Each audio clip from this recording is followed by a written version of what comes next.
नमस्कार दोस्तों, स्वागत है आपका YouTube channel India Dheeraj Singh के स्टॉक्स में। पंजाब नेशनल बैंक की बात करते हैं इस वीडियो में। स्टॉक प्राइस 38 रुपीज़ के आसपास है और निवेशकों को एक तरह से फिर से गलत किया इसने, और जो तेज़ी बनी हुई थी फिर से गिरावट है। और आने वाले दिनों में किस तरह का ये कारोबार कर सकता है, किस तरह का इसका ट्रेंड रह सकता है, और उसको हम टेक्निकल चार्ट के अनुसार बात करेंगे। जो इवेंट है Q4 का रिजल्ट भी निकलेगा आने वाले दिनों में, और जो प्रेजेंट टाइम में जैसे कि अभी कोरोना कर्फ्यू लगा हुआ है तो उसका कुछ इफेक्ट पड़ सकता है कि उसकी भी बात करेंगे। तो सारा डिस्कशन, सारी चर्चा इस वीडियो में करते हैं। बुल एंड बियर की बात करेंगे, बाय एंड सेल की बात करेंगे इस वीडियो में। पंजाब नेशनल बैंक का स्टॉक दोस्तों एक तरह से पिछले एक साल में ट्रेडिंग टाइप का हो रहा है और ऊपर के लेवल से ट्रैप हो रहे हैं निवेशक एक तरह से।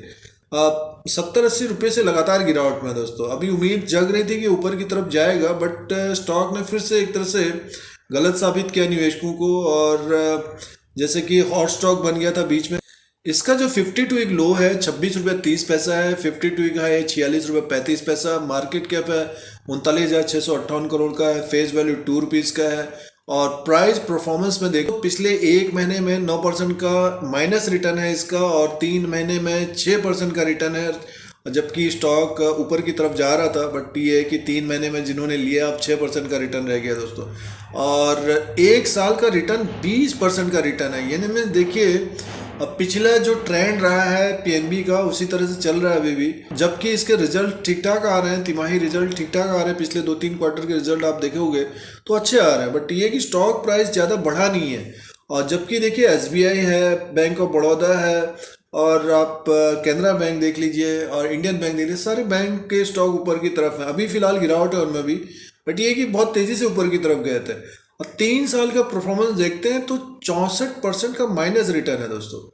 तो जो नीरव मोदी का जो केस हुआ था, जो स्कैम हुआ था 11-12 हज़ार करोड़ का, तो तब से एक तरह से पीएनबी में काफ़ी पिटाई हुई है, काफ़ी टूटा है ये स्टॉक और लोअर लेवल पे आया है।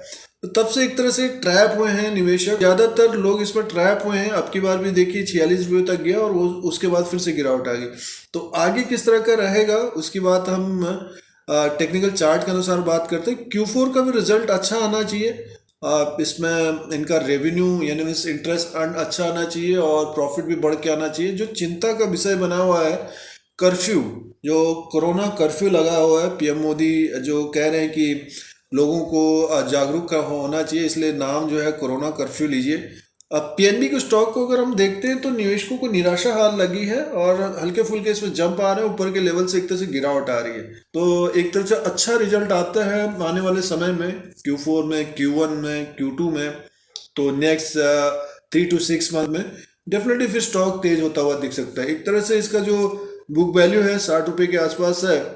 तो आइए टेक्निकल चार्ट देखते हैं, उसी के अनुसार बात करते हैं दोस्तों। ये पंजाब नेशनल बैंक लिमिटेड का चार्ट लगा हुआ है, कैंडल्स हैं डेली के। देखिए पीएनबी का जो स्टॉक रहा है पिछले एक साल में देखते हैं तो 26 रुपया इसका लो था, और ऊपर की तरफ ये लगभग 42-43 रुपीज़ तक जा रहा था। उसके बाद इसमें प्रॉफिट बुकिंग या मुनाफा वसूली हो रही थी, नीचे की तरफ आ रहा था। फिर एक तरह से 31-32 रुपये से इसमें तेजी आई और ऊपर की तरफ लगभग 46 रुपीज़ तक गया था। तब काफ़ी हॉट स्टॉक बन गया था और उम्मीद थी कि 50 रुपीज़ के ऊपर ये कारोबार करेगा हल्की फुल्की गिरावट के बाद। और इसने एक तरह से 40 रुपीज़ को इसने होल्ड नहीं किया और गिरावट आई सीधे। देखिए ये पहुंचा, लो था इसका 34 रुपया 80 पैसे के आसपास लो था दोस्तों। एक तरह से काफ़ी गिरावट आई, ऊपर से लगभग 10-11 रुपया टूट गया और 34 रुपया 80 पैसा इसने लो बनाया और ऊपर की तरफ गया। लगभग अभी ये 39 रुपीज़ भी गया था, तेज़ी भी थी। अभी देखिए ग्रीन कैंडल बना हुआ है, बट ये है कि अब जो स्थिति बनी हुई है इस वक्त मार्केट में, जो कोरोना कर्फ्यू लगा हुआ है, काफ़ी स्टेट एक तरह से नाइट कर्फ्यू, काफ़ी स्टेट में एक तरह से कोरोना कर्फ्यू लग गया है रात को। तो आने वाले दिनों में Q4 का रिजल्ट निकलेगा, उसमें इम्प्रूवमेंट होता है प्रॉफिट और नेट इंटरेस्ट। सबसे महत्वपूर्ण ये है कि प्रोविज़न कितना होता है। अब देखने वाली बात ये होगी, अगर प्रॉफिट रहता है और रेवेन्यू बढ़ के आता है, डिपॉजिट बढ़ के आते हैं, लोन बढ़ के आते हैं, तो प्रोविजन कितना करता है बैंक, वो देखने वाली बात होगी दोस्तों। और दूसरी महत्वपूर्ण बात यह है कि ये कोरोना कर्फ्यू ये कि नाइट में ही होना चाहिए, थोड़ा सा इफेक्ट रह सकता है नेक्स्ट 1-2 मंथ के लिए। और पिछले साल की तरह गिरावट नहीं होगी। देखिए एक तरह से गिरावट पिछले एक महीने से हो ही रही है, क्योंकि पिछले एक महीने से जो हमें सुनाई दे रहा था कि लॉकडाउन होगा, तो वो अभी स्थिति बनी हुई है दोस्तों। अप्रैल में पीक में रह सकता है, एसबीआई की रिपोर्ट है। तो अगर इसमें गिरावट होती है तो अपने अनुसार, रिस्क के अनुसार स्टॉक को देखना चाहिए। 34 रुपया 80 पैसा इसने लो बनाया है। अभी फिलहाल तो स्टॉक 38 रुपये के आसपास है। स्टॉप लॉस अगर कोई लगाना चाहता है तो अपना 1-2% नीचे का लगा सकते हैं, जैसे कि 38 रुपये का है तो 37 रुपीज़ का लगा सकते हैं।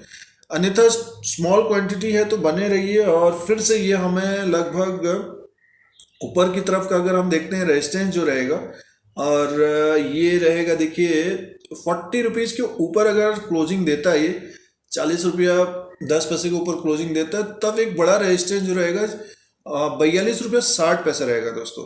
तो हमारा जो टारगेट होना चाहिए 42 रुपया 60 पैसे का होना चाहिए। इसके ऊपर अगर क्लोज होता है फिर ये यहाँ पे जाता हुआ दिख सकता है। फिलहाल इसमें गिरावट तो पिछले 2-3 साल से काफ़ी ऊपर के लेवल से गिरा है। ये जो स्कैम्स हो गए थे इसकी वजह से अभी पीएनबी में काफ़ी मार पड़ी हुई है, काफ़ी टूटा हुआ स्टॉक है ये। और आने वाले समय में देखना पड़ेगा कि अब जो रिजल्ट्स आएंगे उसमें किस तरह का सुधार होता है, वो देखने वाली बात होगी। अगर हम मंथली चार्ट में इसको देखते हैं तो बेरिश मोड में है ये। जब फिलहाल ये 42 रुपया 60 पैसे के ऊपर निकलता है तो एक तेजी की संभावना, बड़ी तेजी की संभावना रहेगी तब। और जो भी ट्रेड कर रहे हैं, अगर कोई ट्रेड करे, काफ़ी इसमें वॉल्यूम भी होता है, कोई भी ट्रेड कर रहा है तो एक तरह से स्टॉप लॉस के द्वारा कारोबार करिए। जैसे कि 30-40 रुपये का स्टॉक है तो 2-2.5% का अपना स्टॉप लॉस, कहीं भी किसी जगह भी ले रहे हैं 2-2.5% का स्टॉप लॉस, और उसी तरह से प्रॉफिट भी बुक करिए। अगर मार्केट में गिरावट बढ़ेगी तभी ये टूटेगा, अन्यथा इसी के आसपास एक तरह से कारोबार करना चाहिए। इसको लगभग मान के चलिए कि 35 से 42 रुपीज़ के बीच कारोबार करना चाहिए। और चार्ट के अनुसार अगर हम बात करते हैं तो बेरिश मोड में है दोस्तों अभी भी ये रहेगी। और आरएसआई को देखते हैं तो 46 के आसपास है। एक तरह से ऊपर के लेवल से इसमें गिरावट आई है, और इसी के आसपास अगर होल्ड करता है तो फिर ऊपर की तरफ जाता हुआ दिखेगा। ये डेली के अनुसार है दोस्तों। और चार्ट के अनुसार एनालिसिस और विश्लेषण करते हैं तो एक तरह से इसका जो रेजिस्टेंस रहेगा 42 रुपया 60 पैसे का रहेगा। उसके ऊपर अगर क्लोज होता है तो फिर तेजी की संभावना रहेगी। और नीचे का जो सपोर्ट रहेगा लगभग 34 रुपया 80 पैसा, जो अभी इसने लो बनाया है। और जो ट्रेड कर रहे हैं वो 2-2.5% का अपना स्टॉप लॉस के द्वारा टच करना चाहिए। और उसी तरह से अगर 4-5% 10% अगर प्रॉफिट मिलता है तो प्रॉफिट भी बुक करिए। फिलहाल जो स्थिति बनी हुई है, कोरोना कर्फ्यू लगा हुआ है, थोड़ा सा फाइनेंशियल स्टॉक्स में कमजोरी, प्रेशर, दबाव रह सकता है, तो उसी के अनुसार कारोबार भी करना चाहिए। तो दोस्तों ये पंजाब नेशनल बैंक का अपडेट था। फिर कोई नया वीडियो लेके आएंगे। आज के लिए इतना ही, धन्यवाद। दोस्तों वीडियो को लाइक और शेयर करना ना भूलें।